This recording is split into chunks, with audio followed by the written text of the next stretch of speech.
So in the last video, we looked at what a list is, we looked at factorials, and how we can use these two things to count, right? And I feel like I didn't really drive home hard enough how cool counting can be, how interesting it can be if we understand how list works. So in this video, I want to go over 3 different counting problems so we can really appreciate what we learned last time, right? So let's just go straight into it, right? I want to look at a phone number, right? So say we have a phone number, right? We have 111 111 1112, right? We have a phone number. That looks like a phone number to you, right? So actually, it doesn't look like a phone number to me because this first digit wouldn't be a 1. We'd say it's a 2. Because we want to look at phone numbers, right? Phone numbers that have 10 digits. So let me write this out. 10 digits. And then the first digit cannot be a 1 or a 2, or a 1 or a 0, right? That's what we're going to say. A phone number is a 10-digit number where the first digit is not a 1 or a 0.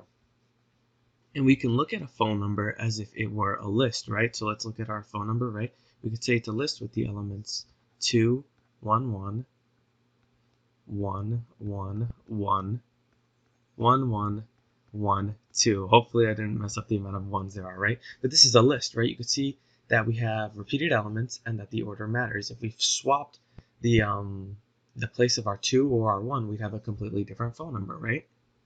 So we want to know how many phone numbers actually exist of this kind.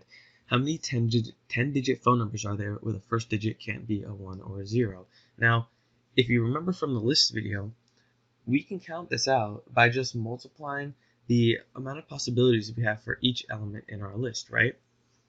So our first digit, right?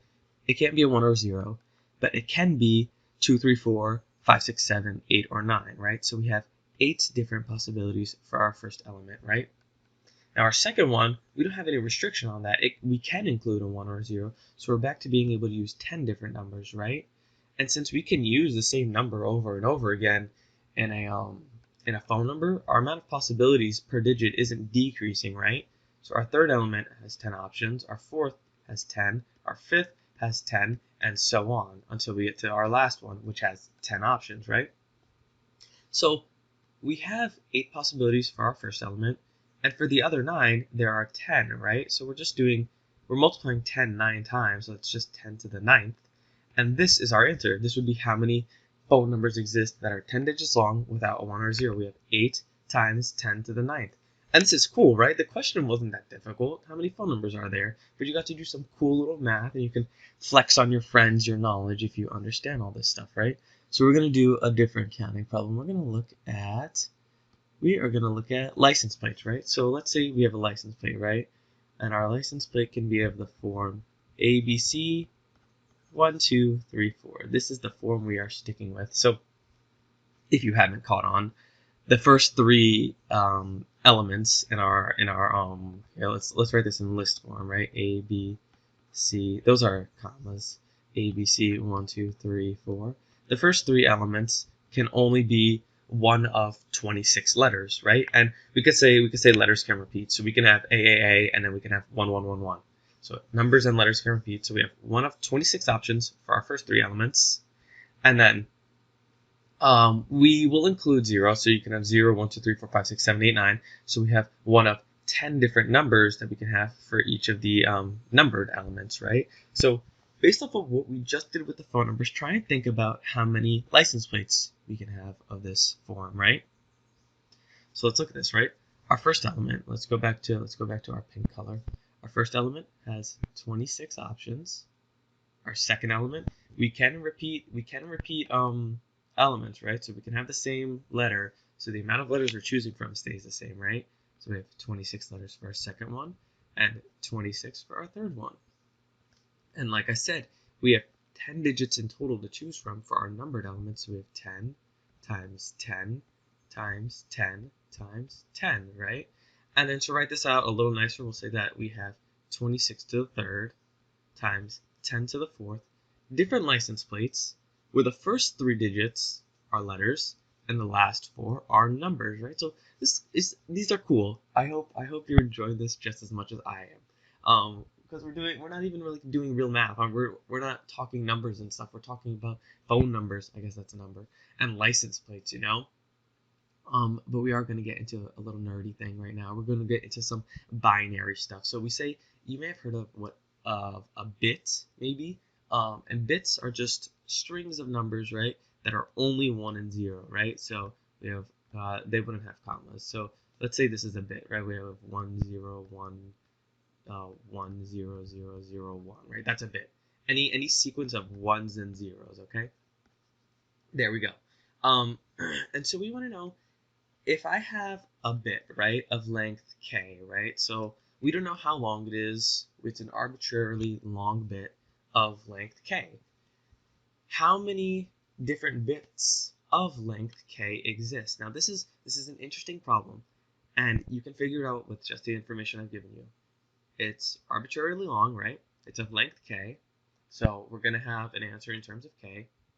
And the only options per element, remember, we can write these as lists, right? The only options for each element are 1 and 0. So how many bits of length k exist? If you haven't actually paused and tried the other two, I would really encourage you to pause and try this one, because this will probably make you think the most, right? Because we're thinking arbitrary numbers right now. So let's just think for a second. Hopefully you've thought. If you don't have the right answer, that's okay, because we're going to go over it, right? So it's length k, right? So we have k difference, we have k amount of elements, right? And for each of those elements, we only have two options, right? They can be a 1 or a 0. So let's think for a second, right? If we had, let's say they were length 4, right? So we have, it's a 4 element long list, right? With two options per element. So it would be 2 times 2 times 2 times 2, right? And our answer would be 2 to the 4th.